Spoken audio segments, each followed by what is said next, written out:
Hello and welcome to people joining in from different parts of the world. It's a pleasure having you with us this evening. We welcome you to the very first episode of The World is Talking, brought to you by Inspirectuals in association with Rogue Leadership. I have my special guest with us tonight, Paul Rosenberg, all the way from Florida. And thank you, Paul, for joining us. Just to begin with this call, before coming to the introduction, let me introduce the speakers on the call. So, I'm Chahat Mishra, leadership and lifestyle coach, motivational strategist, keynote speaker, and I'm part of Inspirectuals brand. Currently, I'm taking care of Inspirectuals as the CEO and co-founder. I come with a background of digital marketing, fintech, and insurance. Just to share, in the past, I have served in the capacity of VP Digital Marketing for a private limited company. I have also worked as an international sales and market expansion strategist for an Indian wealth tech company managing the EU and MENA regions. I am associated with a top quartile insurance brand in Mumbai. And yes, as you know, I am running this global leadership channel led by youth life coaches and transformational leaders with the sole aim of impacting the community by building a breed of responsible, dynamic young leaders who will do better in life, both at professional and personal fronts. I will be your host for today and this evening. I have my guest speaker with us this evening, Paul Rosenberg, who is an award-winning transformational leadership coach and speaker with over 30 years of experience. Having worked and lived on every continent except Antarctica, he offers a unique global skill set that has brought clients significant performance improvements. Paul has also been featured in Huffington Post, Thrive Global, and has been called one of the most positive influences on the corporate culture I have ever worked with by the founder of America's leading data training and conference providers, Dataversity. His diverse clients have included global leaders and Fortune 500 companies like American Airlines, Honeywell, Premdor, Masonite, as well as a lot of NGOs, startups, and Greenfield.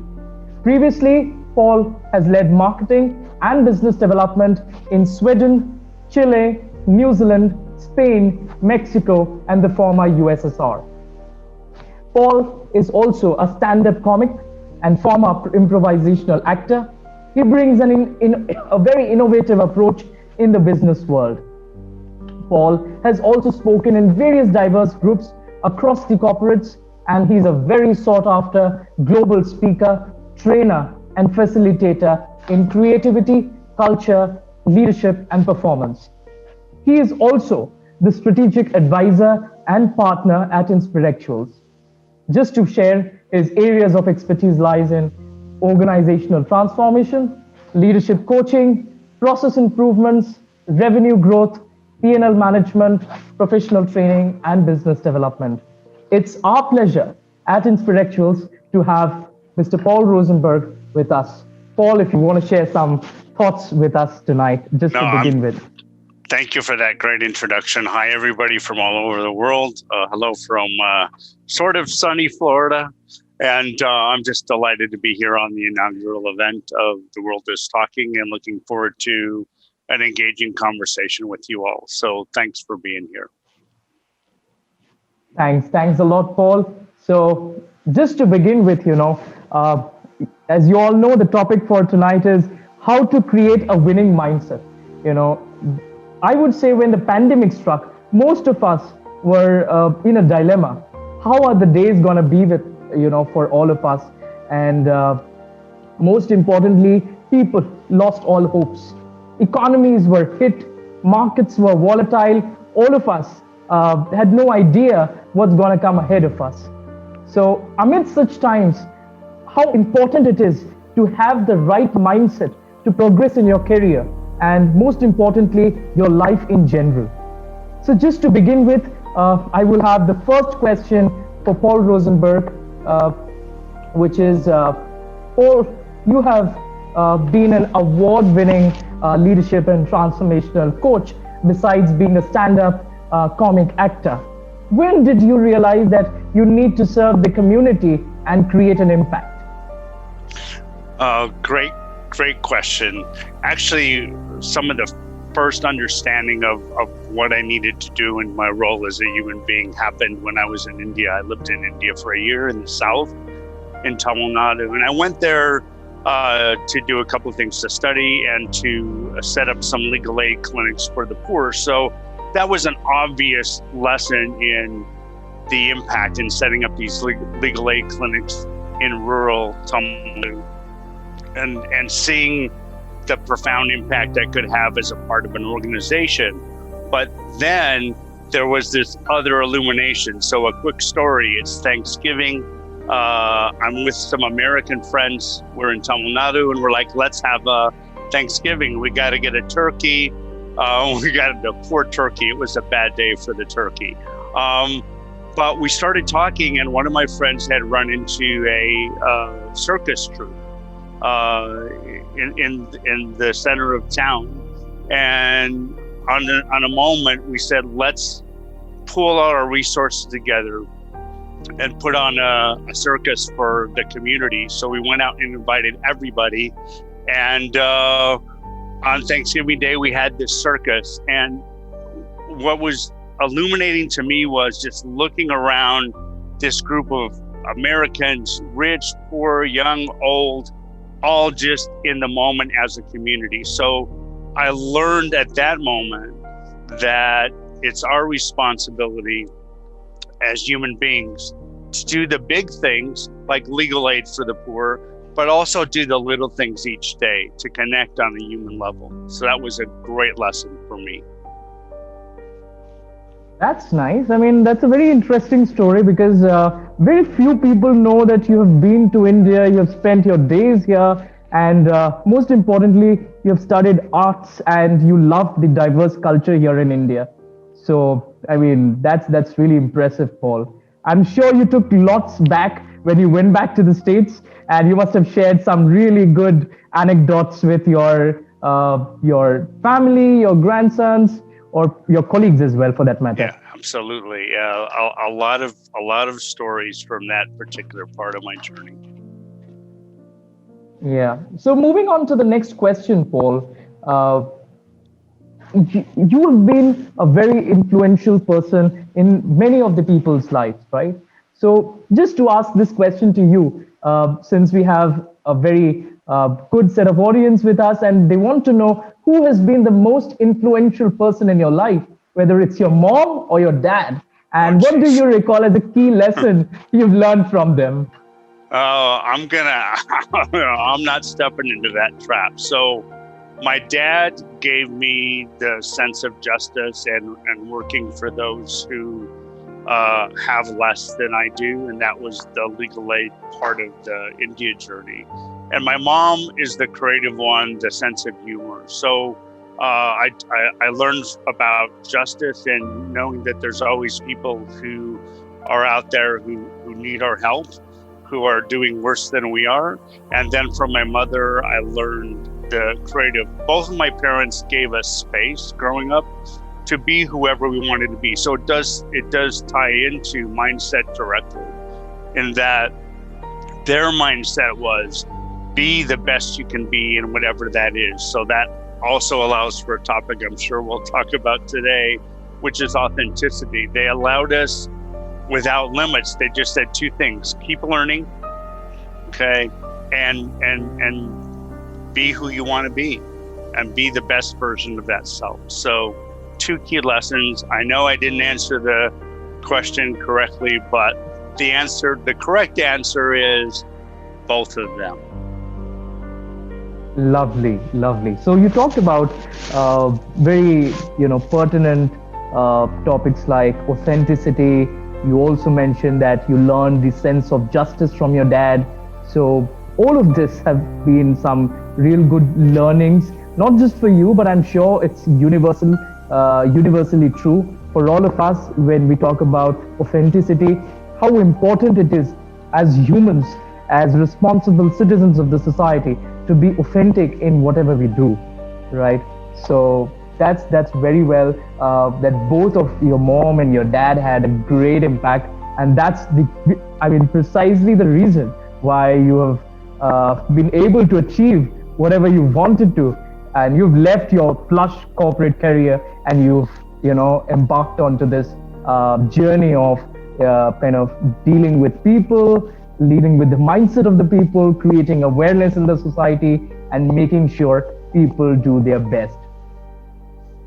Yeah, so moving on to the third question.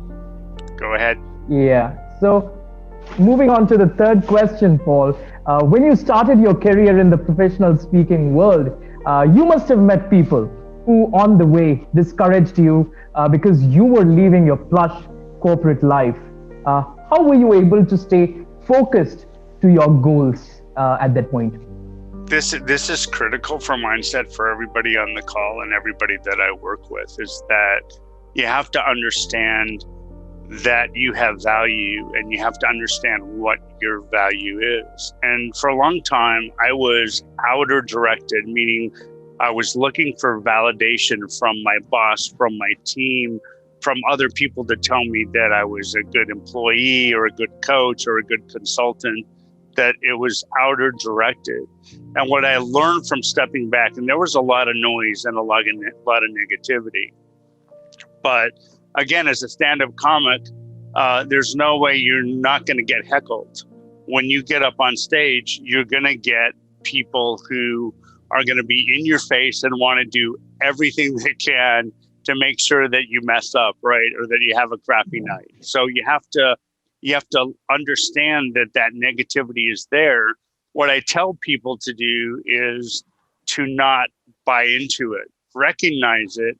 So my way of doing it was recognizing it and then putting it in a box. That's my terminology, and letting it go and trusting myself, because my instinct said, I was driving to a client one day and I'm like, you know what? I'm tired of the corporate stuff. I knew. And if I'd allowed all that noise, and there was a ton of it, if you leave, all these terrible things are going to happen. And there was a struggle the first year, and I was questioning and second guessing myself. But if you remain true to your values and you listen to what your gut tells you, you can turn off that noise, just like the noise cancellation headphones you put on the plane. So Absolutely. Very important to be aware of that. Yeah, it makes a lot of sense, because when we talk about India, as a society, we are typically more concerned about what other people say, and we just forget what we have as a purpose in our society. We forget our purpose. That's where we start to lose our individuality. That's what I feel, Paul. And how important it is to understand that, if you have a goal set in your mind, you need to go for it, because there will be naysayers. People will keep telling you it's not going to happen, but you need to tell them, that there has to be ways and means it can be achieved. And you have excellently brought up this point, I'm sure. So moving on to the next question, Paul, that in a world which is so decorated on social media, what are your thoughts on authenticity and its significance in creating a mindset? By that, what I mean is, in social media, most of us are very cautious about what we put up. We are concerned about the so-called followings, our followers, editing stuff, and a lot of other decoration that we do up on the social media. So what are your thoughts on bringing about authenticity, in light of this statement? Unfortunately, authenticity has become a non-authentic word, in my view. So let me take a helicopter view on that for all of you. Authenticity is really about, first of all, as I said before, understanding the value that you bring and being comfortable with that. It is not about the number of followers you have. It is not about the number of likes. And I'll give you an example. I have a very good friend of mine who's in the UK. I don't know if you watch reaction music videos on YouTube. I do, because I used to be a DJ as well. So I'm into music. And she started off just to share her thoughts. She didn't start off to be a huge influencer in that space. She has over 1 million views. And I had a long chat with her and I said, why did that happen? She said, because it was never about getting 1 million supporters. She has 1 million followers, like just huge global following. And she did it because she didn't set out to have 1 million followers. She just showed up as herself. She's very quirky. Her name's Rebecca, vocal athlete. She's very funny, very quirky. In the old days in school, she would be kind of a nerd or kind of a weird, we'd kind of label her in the classroom as kind of somebody kind of on the fringe. But that's my point. The point is all of us have to understand the value we bring before we go on social media and then be comfortable in that skin. The minute we start to try and change or shape ourselves for what we think others want us to be, we are doomed. And we will never have that authenticity. So one quick reminder, Seth Rogen, whom many of you know, master marketer, he said, you don't need 50 million people. I'm paraphrasing him. You don't need the tens of thousands of people. You need, for a business, you need 1,000 to 2,000 people who love you, your content, and love you for who you are and what you do. So it's really important not to try and shape yourself for what they want. Shape yourself for who you are.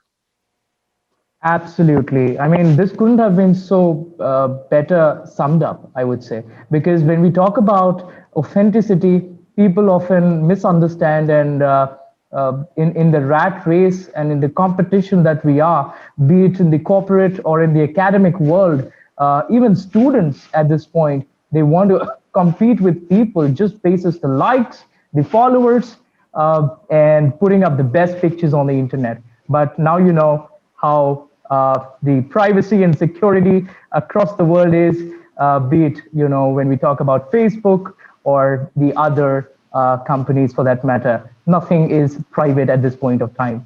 But again, as I said, authenticity is something which, as individuals, we need to understand. This is one such thing which is definitely having a great weightage on having the right mindset. Yeah. So I'll move on to the next question, Paul, which is, most of us very often complain about time, but even Elon Musk or say Jeff Bezos have 24 hours to bring out their personal best. How do you take out time for upgrading yourself in the most uncertain and ever-evolving environment? Another great question. I think it's important to understand that we're in charge of how we respond to whatever is out there. And the same thing goes for time. I actually book in downtime. I know it sounds silly in my agenda because I've been in places where I've booked every hour to be efficient, and then something happens, as it always does. And then everything goes to hell in a handbasket. And then, oh my gosh, I have to switch this meeting and this meeting.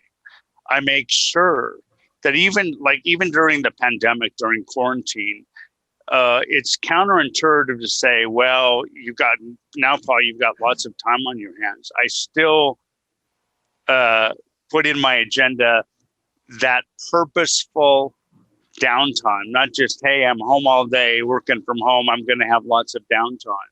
It has to be a purposeful mindset that says, this is my time for creation, to work on my dreams, to listen to my instinct.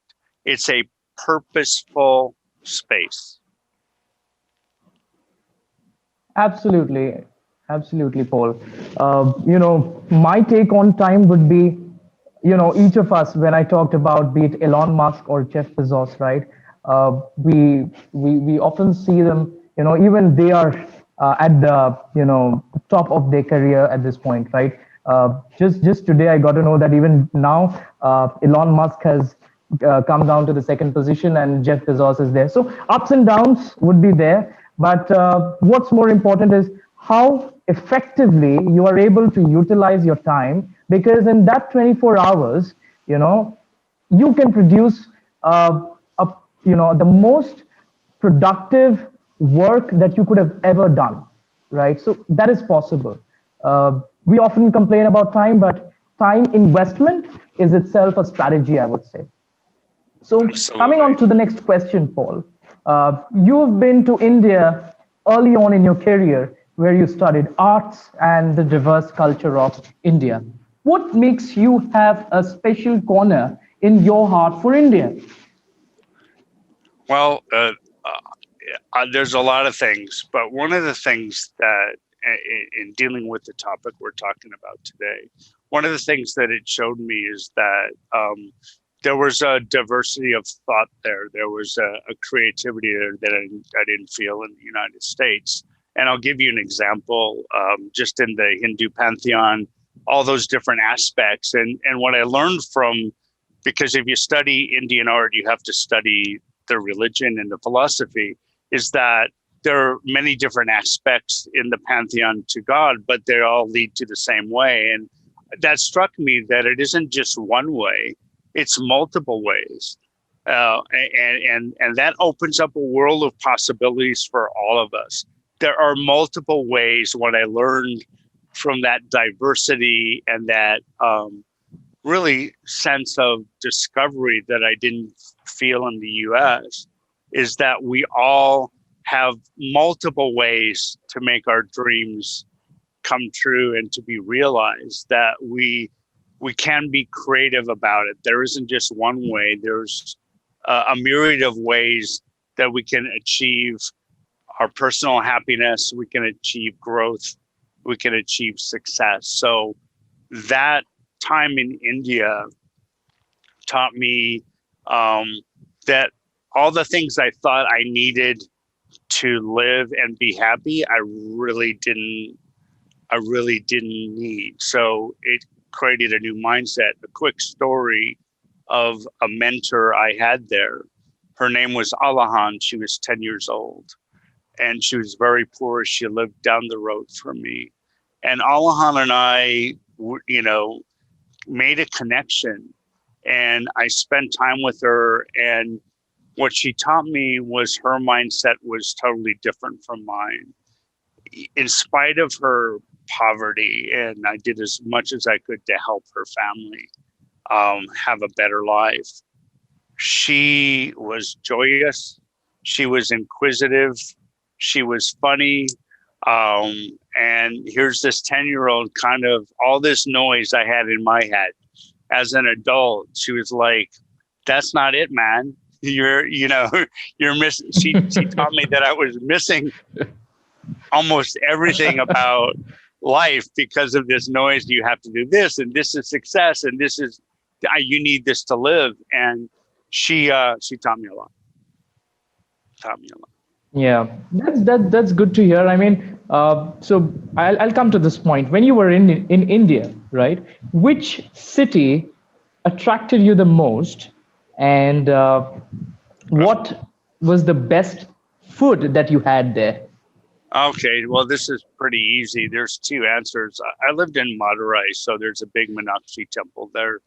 And when there wasn't people in the temple, the guy who runs the temple and I became good friends. And every now and then he would allow me into the temple, not into the holy area, but I would actually be up on the top and I could see the whole city of Madurai, and I would just sit and be in this magnificent space by myself for hours. So it would have to be my home city. I love Kerala as well for the natural beauty. I have one dream, and you know what this dream is. I have one dream, is that to make the perfect masala dosa, and I can make almost any other Indian food, but I have struggled for 40 years now to try and make the perfect masala dosa. Masala dosa. Yeah. The dosa, Yeah. I have my tava, and that's my struggle. So yeah, it would be, if I need one food, it would be dosa with some idli and sambar, because that's the way I started every morning. So Yeah. So just to share with the audience who have joined in from different parts of the world, so Paul and I have had a good relation for the past 1 year, and just to share, he's been a great, lover of masala dosa. And whenever I had a conversation with him, that's the one point he wanted to always focus upon. That Chahat, when I'm coming to India, you make it a point that we will have masala dosa together. yeah, So that's Paul, a don't masala worry. dosa Whenever you come to mindset. India, we'll do Yeah. that. That's the mindset. That's right the masala there. dosa mindset. Masala dosa mindset. I mean, this goes as a highlight, So, in this talk show, The World is Talking, you've made a very special highlight where you've talked about the masala dosa, right? Yeah, amazing. So, I mean, that's Amazing. something which is, I would say, full amazing. circle. So, the full circle. Yes. So, I mean, coming on to the next question, Paul, most of us have ideas in life, but not all of us will be able to execute it or are, successful in executing it, so to say. What are the top 3 mantras you want to give to the world leaders from my talk show, The World is Talking?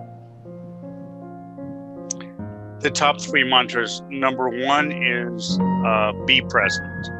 And by that, I mean, don't be stuck in what's happened to you in the past, and don't be stuck on usually it's fear, not excitement. Usually it's fear about what's happening in the future. Be present, because in the present moment, there are opportunities that most of us don't see because we're busy living in the past, or we're busy worried about the future. So that's number 1, is be present. The second one I would say is, and it may sound weird, but it makes sense to me, is laugh and play more. Animals do this instinctually, but human beings have forgotten how to, like Alahan, my 10-year-old friend in Madurai, have forgotten how to find that joy. And when you have that joy, guess what? Creativity happens. And when creativity happens, you start to build the building blocks for your dream. So if you don't have those natural creative spaces of playfulness, of just being open to possibility, then those opportunities may pass you by. So that's the second thing. The third thing, really quickly, is listen. Not only listen, if you're a leader, obviously, listen well to those around you, and really seek to understand before you talk. Most of my clients have this issue. They want to say something. They're already, in their head forming what they're going to say while somebody's talking to them, and they're missing things because they're not really listening. And the other part of listening is listen to your heart and listen to your instinct. Absolutely. So you talked about how should we focus on the present, because most of us spend our lives talking about the past, cribbing about what went wrong. We are not in the present. And also we talk about what's going to come ahead of us. But that's pointless, because future is something which you've not seen. Past is something which is gone.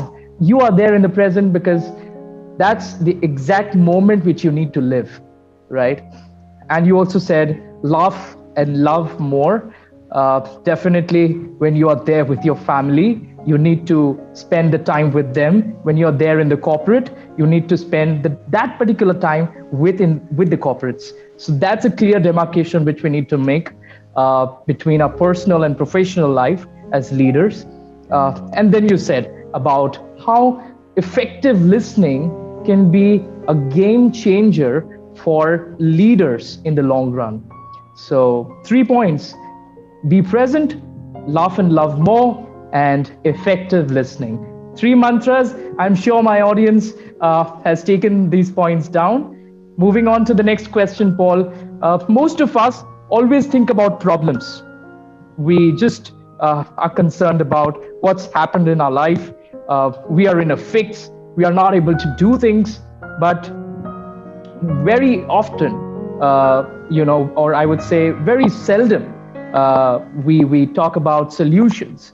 So, what are your thoughts on focusing on solutions and not just about problems?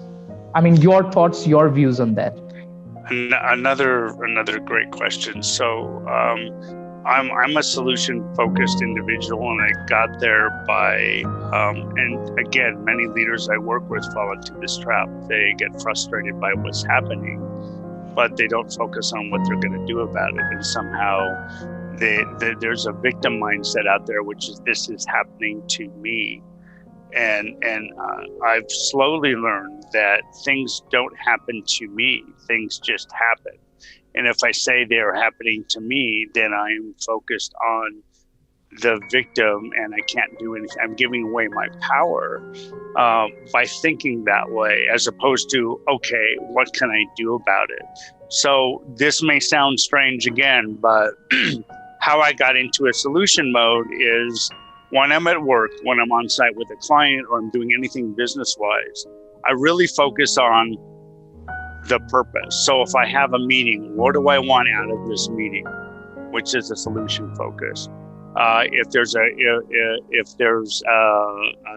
hallway chat, what do I want out of this? What's a good outcome? So I start to become purpose and outcome kind of driven, and then a lot of times clients ask me, please, we're in this crisis, and I help them through getting rid of the emotion, express it. You've heard me use this phrase, put it in a box, honor it. If you try to fight it, that's not going to work. You have to give it its space. So like during COVID, there was this fearful voice in my head every day, because I'm an older guy. If some of you may have noticed that I'm not a youngster. And and I had to give that fear its space, but then I could put it in a box and move to solutions. So I'd ask all of you, on the solution mindset is really about, what can I do to move this forward?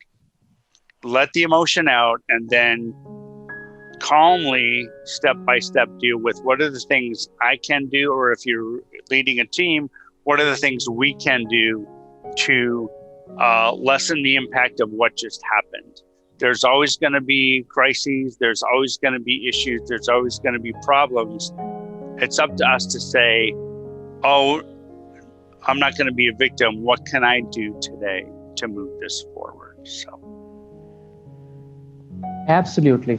Paul, I have another question which I have in mind, and that's, during this COVID, most of us lost hopes. Some of us lost jobs. Some of the businesses were hit. Markets were volatile. All of this happened. We lost our loved ones. During this entire phase, what would be your, I would say, COVID takeaways?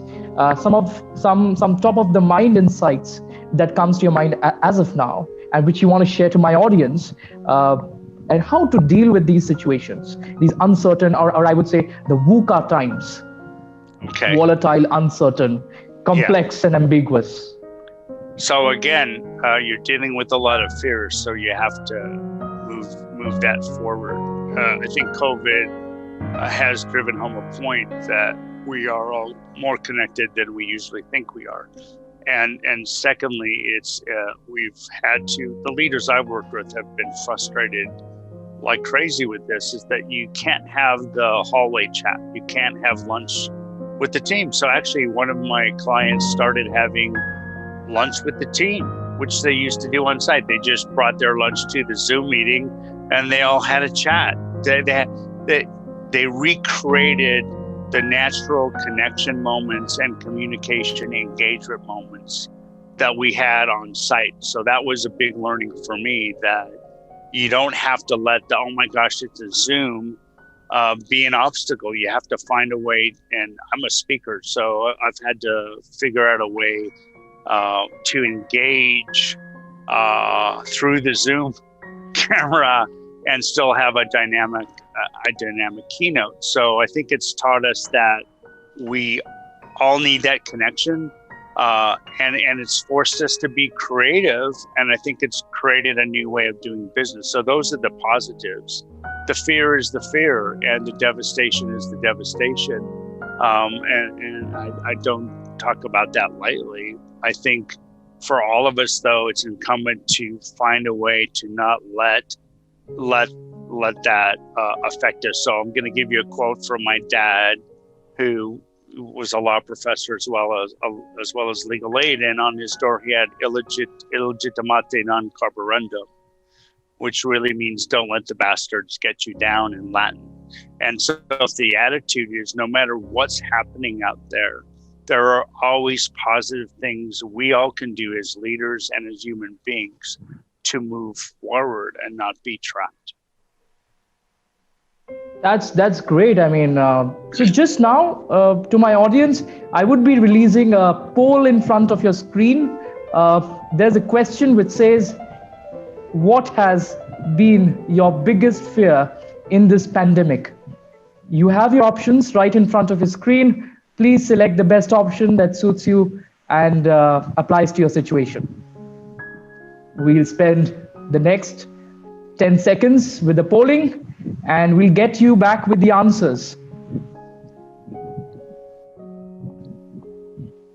What has been your biggest fear in this pandemic?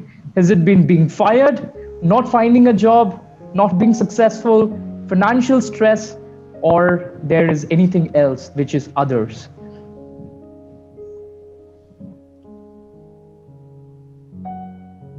That's great. We're getting responses from a lot of people at this point. Yes. So I'm quickly ending this poll. So, the highest percentage of people, Paul, if you would also note this, is that financial stress, which I'll share the results at the screen. I hope you're able to see the results at the screen right now. I do. Yeah. Financial stress has got 40% of the votes, and most of my audience feels that having a financial stress during this pandemic was their biggest fear. So that's a survey. That's a live survey from across the world during the live show. The world is talking, Paul. The world is talking indeed. Yes. Great. So moving on to the next poll, we talked about authenticity during our conversation, and how, to progress in your life, being authentic is so important. So there's another poll which I want to share with you guys. And it's on your screen right now. What is the most important sign of success on social media? Is it the number of followers? Is it the engaging posts? Is it the connections and quality of conversations? Or is it the job offers? Or is there anything else which you want to share in others? Please share your votes. I have votes started coming in. And yes, there's an interesting response that I've got.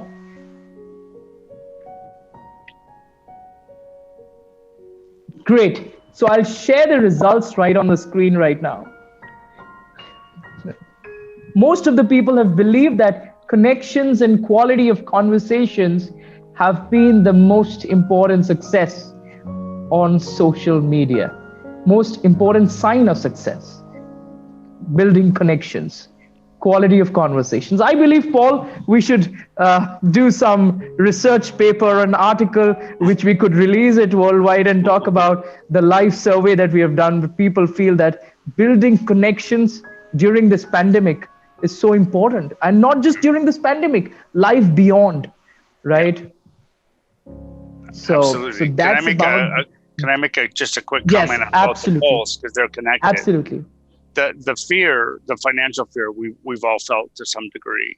So part of the mindset is understanding that it's going to be tough. And again, if you're present, allowing other things to emerge. So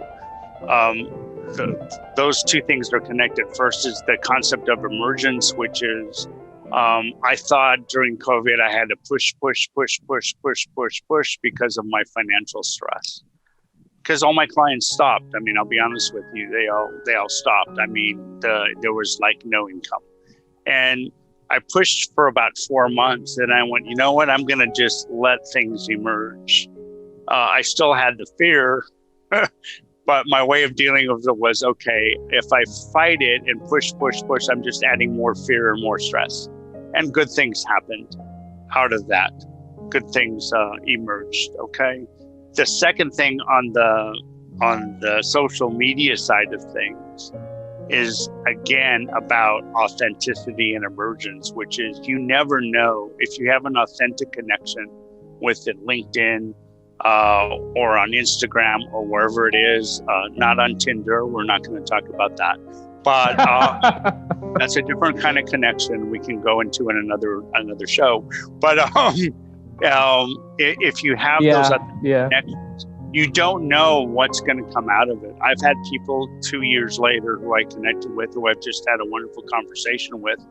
They've suddenly become clients, or we've done business together. So again, by being authentic instead of pushing, by being authentic and allowing emergence when there is fear and there is chaos, like in COVID, good things can emerge from that. So just a point on the two poles. Absolutely. So that's make a lot of sense, I would say, Paul.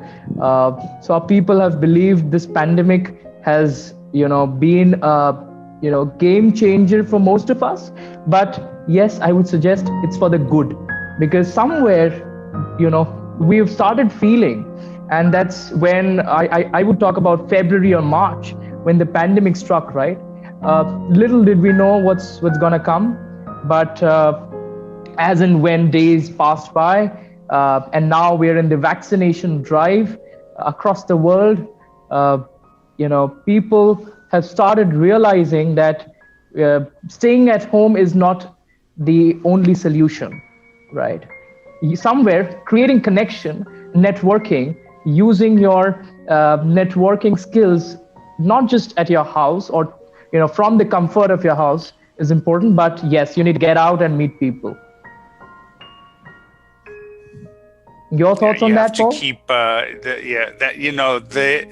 the pandemic really drove home the need that we have to be extra focused or additionally focused on making those connections, because we don't have the work site connection. So we are in our homes, we're in quarantine, whatever that is. In other words, you have to be extra purposeful about reaching out, and with all this free time, a lot of my friends did the opposite. They hunkered down and pulled the blanket over their heads and rocked in a fetal position and go away. It was even more incumbent when things were so chaotic to maintain those daily routines. My wife talks to her sister in Chile. She started during COVID, and now it's continuing on to be purposeful about maintaining those connections and having those dialogues. And as I said, on the business side, you never know what's going to happen in the future. So there's a lot of disruption happening across the world at this point. Yeah. So I mean, at this point, I will ask my audience, if you have any questions, please keep it rolling in the comment box. We're coming at the last segment of the talk show, which is going to be a very interesting one. It's a rapid fire, the world is talking style, and we are launching it today for the very first time, and it's going to stay with us for the rest of the episodes as we proceed. So moving on to the next segment of rapid fire, Paul. So I'll ask you a few questions. You need to answer them in just one word. You may have to answer it in one word, or maybe just select one option. The top of the mind answers that comes to you. So okay, I'm ready. Hold on. Let me take a deep breath here. Yes. Okay. And it's gonna come. Hit it at you. So the first question Okay. is hard work or smart work? Smart work. One word for the best thing that happened to you this month. Vaccine. Lovely. That's the same for all. If you could teach one subject in schools, the primary schools, what would it be? Leadership. Lovely. That's important across the world at this point because leadership is somewhere which is taught in the secondary or senior secondary level. One word for what makes you laugh no matter what, because you're a comedian as well. Granddaughter. Superb. Consistency or surprises? Surprises. Lovely. But you Your have to be favorite book ever? consistent about getting surprises. Lives of Amazing. a Cell. Lewis Thomas. Lives of a Cell. Superb. What's your 3 words to describe your India? Wondrous, alive, possibility. Amazing. Giving or receiving? Giving.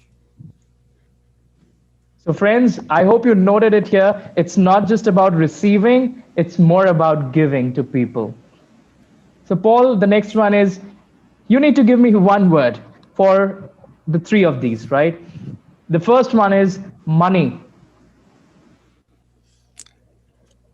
Energy. Leadership. Performance. Lovely. Dreams. Nourishment. Amazing. So that's an amazing response to all the rapid fire questions. And we have come to the end of the segment of the rapid fire, friends. There's a question which is popping up in the chat box by Khizr Jaffrey, who says, what frustrates you the most about your clients? What type of clients do you want to most likely to work with, Paul? Great question, and I'm not going to name names, but what frustrates me about my clients is that they have an ability to actually increase their performance and to be more successful, but they don't take the opportunity because they're stuck in this world. So I want to work with clients who are willing to take a risk at understanding that it's their employees that add value, and that by letting go of, I'm a boss, this is my title, I'm a big shot, I know everything, and trusting that their employees will help lead their company to greater successes. Those are the kinds of folks I want to work with, because that's the key to me, is that too many of my clients, when and again, we start off with that conversation and they're like, well, I know everything and I have an MBA, and they do the whole title bit and I've been here 50 years, blah, blah, blah, blah, blah. And, this is me and I know what I'm doing. And slowly that conversation over time changes into understanding that the power of their leadership is in the hands of the people that they lead. And if they create the right space and environment and culture for those people to flourish, they will make more money and be more successful than they ever dreamed of. So those are the frustrating things, is I know it all. You can't teach me. This is a bunch of BS. The last thing, to answer your question as well, is something that's really frustrating is, this coaching stuff is, this people stuff, it's all soft. It's just soft stuff. So my answer to your question is, the soft stuff is the hard stuff. That's the key. Wow. So I'll keep it as a highlight of today's episode, which is the soft stuff is the hard stuff. And I'm sure the message is clear, crystal clear to my audience who is attending this show tonight. There's a question which is coming up in the chat box by another person who says, what is the biggest challenge you've helped one of your clients with? You've overcome challenges for your client. There's so many. Well, I'll go to one really quickly. Their market, Asian market collapsed overnight. They lost 40% of their business. They had to lay off 30% of their workforce. This was a one factory town. They made wood panels, wood products, and if the factory closed, the town would die. And the board of directors, being the board of directors, said if you don't finish at break even at the end of the year, we're going to shut the plant down for good. So you're talking about a community of 10,000 people and 400 employees at risk. And this is in Chile, so very top down, very jefe. You know, you do what I say. The workforce had an 8th grade education, and we had to figure out a way to get them to understand the business, because in Chile with pesos, there's so many zeros. They just wouldn't have the concept of what was needed to generate. And they brought the whole team together, including the hard laborers who were loading trucks. And I don't want to go into a lot of detail, but together we helped them through. And at the end of the year, they finished at $250,000 in the profits. Amazing. And they still are thriving today. They changed the way they did their business and the way they dealt with their employees. So. Lovely. And That's rehired all the folks they fired. Yeah. So very few people there on my talk show tonight will know that Paul has helped most of his clients with, achieving what they've wanted to in terms of process improvements, in terms of managing operations, in terms of guiding the workforce and the organizations. That's something which he is known for in the United States. So there's another beautiful question, Paul, that I have for you tonight. There's this person who says, what's your take on how overthinking, less hopes, and lack of positive conversations are hurdles in creating a winning mindset? How do we avoid that? Just brilliant question, because those are the hurdles, the overthinking particularly. So I'm going to go to another aspect of mindset, which I talked about today, which is emergence, which is trusting, even though it's scary, to just allow things to happen. And when they happen in that organic way, as opposed to overthinking things. And we all do it. I mean, oh my gosh, that person didn't call me back, and we had the conversation. And when I was in my push mode, that's what I was doing. I was overthinking everything. We had a talk about a potential project, and they didn't call me back. They must not, they must not like what I did, and they're not going to sign the it's just that constant fear.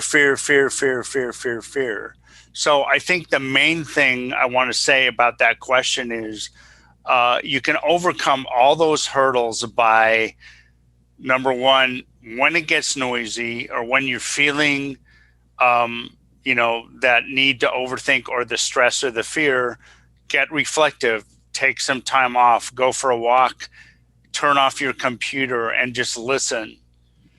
Because I found that when I do that, the answer's there, and that's how I overcome those hurdles. It's the mindset of backing away from that external driven obstacle, and you've named a bunch of them that are so typical. So good on you for that.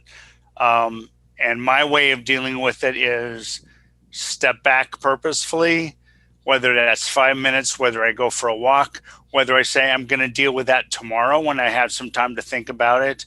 And that avoids the obstacles that you're talking about, is step back. And every time to a T, when I've given myself the space to just let my instincts tell me, the solution usually comes. So, yeah. I hope that answered Coming on the to the question. next question. Yeah, definitely. I'm sure the person who has asked this question must have definitely got his response. Moving on to a beautiful question, Paul. You would love to know this. What do you consider your biggest achievement in your life so far? Oh, jeez. Oh, don't ask me that question. Yeah. The biggest achievement, I think, obviously next to having a loving family, which is the biggest achievement. But if we're talking about my life so far, it's trusting. This is going to sound crazy. Trusting the river to take me where I need to go. So learning that I can float in the river and some good things are going to happen downstream. But personally, it would be just having a wonderful family, a loving family, creating lots of wonderful memories. So that would be Lovely. it. Lovely. And when it happens, Yeah. DOSA will be on that list. When it happens, hopefully DOSA will be on Yes. that list. Paul, you need to come to India very real soon, I would say, because Yeah. we need to meet, catch up, have a lot of conversations because it's been a Yeah. year we have been engaged, and it's really good to have the very first talk show and you as a special guest. There's a beautiful question coming up in the chat box at this point. What was the biggest failure in your life? And why do you think it happened to you? So many to choose from. You just need to tell the best of it. I mean, Okay, something that and hit I you will, so hard. I will. The biggest failure was allowing the toxic corporate situation to carry on, where I Lovely. was outer directed Yeah. and constantly seeking to please and to validate, and I let that go on way too long. My gut told me otherwise, and the failure to have the courage to listen to my gut, and that's why I can talk about it now, because I've been through it. That's been my biggest failure, is to, and these are the words I use, love myself enough to go, you know what, this is not blaming anybody. It's just a toxic situation for me, and I need to do something different. I had that knowledge for many years, but I was just too afraid to do it. So big failure there. Big failure. Yeah, I get it. I get it. So there's another hilarious Oh, question that has geez. popped up in the middle of this talk show. So there's, if you were a tree, what kind of tree would you be and why?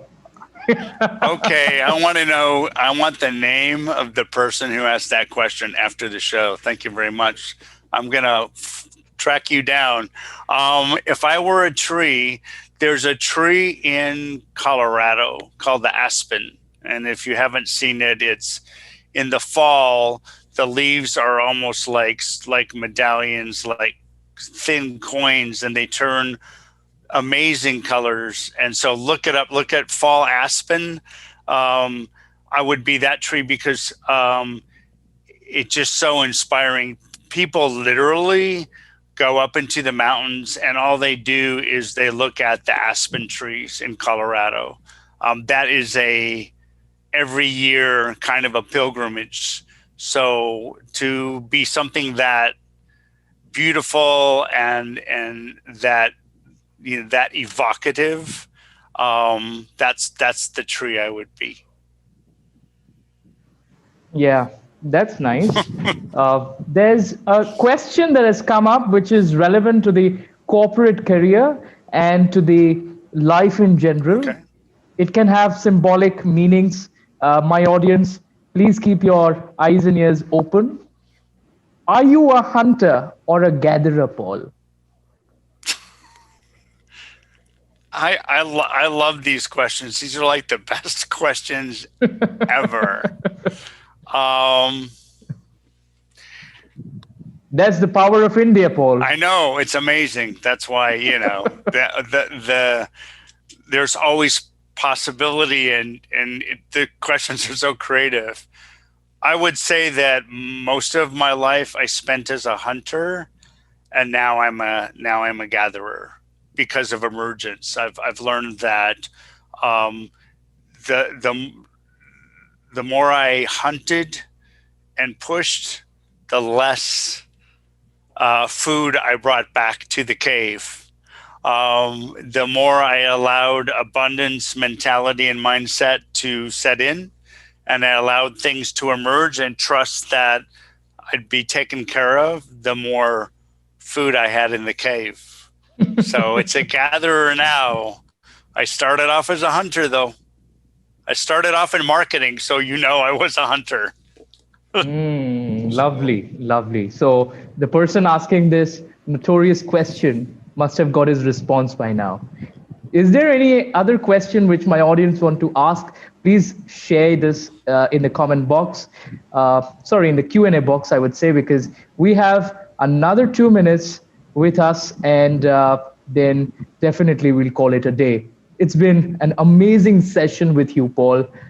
Trust me, my audience joining in from different parts of the world, the very first The World is Talking show, and I'm sure the remarks that you've made, some of the key highlights will be shared on social media, and we'll make sure that it's there for people to see. It's been my pleasure, and I want to thank everybody for your really tough questions as well, and for leaning in and spending some time together. So I learned from all of you as much as you learned from me. So I'm just delighted, and hopefully we can do it again soon. Very soon, Paul. But one last question that one of my audiences has asked: for a successful business leader, what kind of style is it really needed? Autocratic, democratic, or laissez-faire?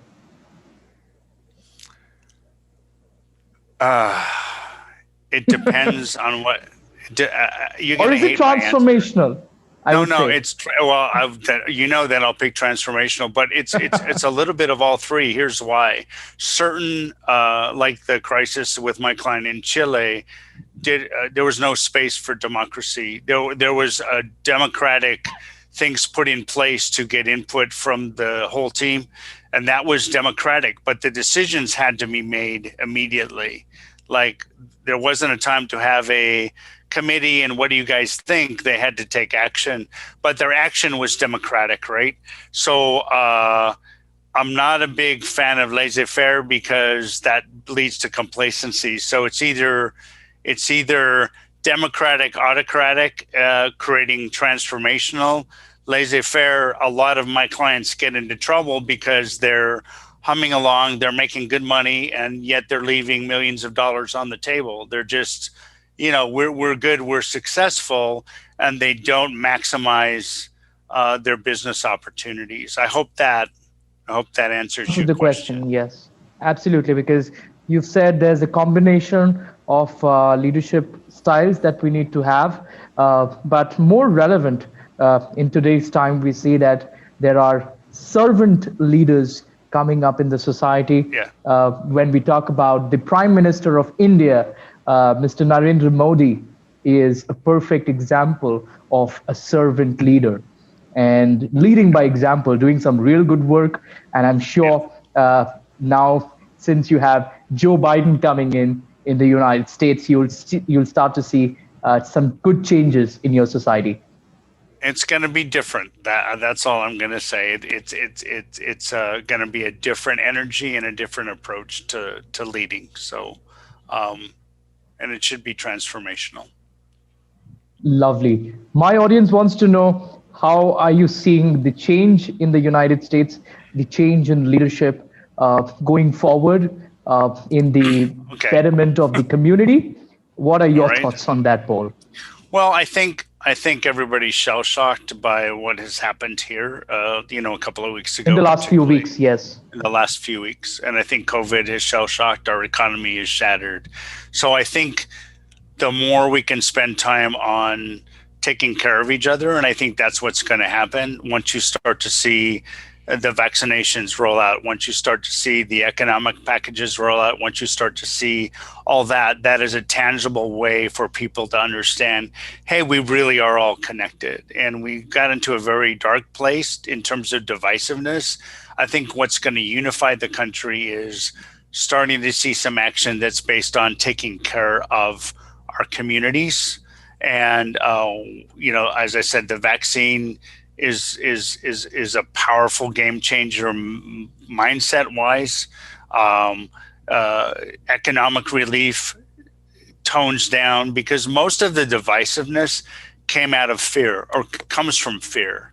Most of the divisiveness comes from fear of, I'm not going to be able to live the life I want. And it's usually, it may be philosophically based, but most of it is economically based. I want my piece of the pie. I'm going to lose my piece of the pie. Absolutely. And the more that we turn to a community-based economy and take care of those people who've been left behind, that divisiveness is going to shrink. And I think globally as well, we're all understanding from COVID particularly that we're all in this together. And I have great hope for the future, not just of the United States, but of the world, on climate change, on innovation, on green technology, all that good stuff. I think we've had to go through the chaos. Out of chaos comes calm. Out of destruction comes growth. So I think we're done with the destruction, hopefully. Yeah, And I think now that's a beautiful. now we remark can that have the you've made. growth. Yes, and just to mention, you will get to see no more of "Make America Great Again." Yeah. I want the So world. I want the world to reach its potential. I'm a global citizen, so yes, yes. so So I mean, that's lovely to hear some really good insights from you, Paul, tonight. I thank you so much for joining, and I thank my audience who've joined this session from across the world. It's been a pleasure having you. This session would not have been possible without your support, Paul, without your consent to be on the first inaugural talk show, and it's been a pleasure for all of us. I'm the sure pleasure's my all audience mine. has learned. No. It's absolutely equally the same for us. The feelings are mutual, Paul, and I'm sure that we're gonna have some interesting sessions in the times to come. And I'm sure my audience who has joined in will definitely tune into the next talk show. We'll have the second episode of The World is Talking next week with another set of speaker joining in. It's been a pleasure with all of you. See you. Have a great day, and bye-bye to people across the world. Thank you.